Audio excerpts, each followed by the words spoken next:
Beba, ko ima rođendan dan? Ne, šta je danas? A? Isto rođendan. A čiji je rođendan? Pa moj. Pa kak se onda kaže? A? Kak se kaže? Pa nisam još slavio. A kad ćeš slavit? Pa kod kuće mi je danas. Kad je Tulum? Ja ne znam. A? Kad je Tulum? Tulum kod bebe. A kak se kaže? Beba, sretan rođendan ili? Pa da. Aj A? kod da slavimo. Kak se kaže? Draga beba, sretan rođendan. Da. Ajde reci. Draga mi rođendan. Želi ti vujo. Aj sad moraš i pokupiti cigaru. Ajde. Šta tražiš? Cigaru svoju. Cigaru.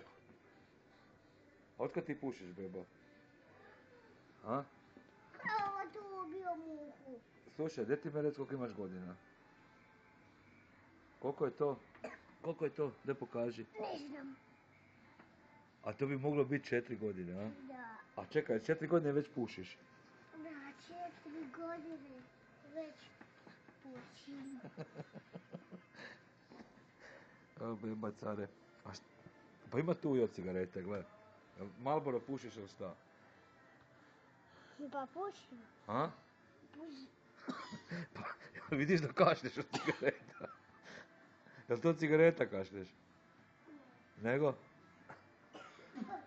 A? A nije to cigareta? Beba pušač.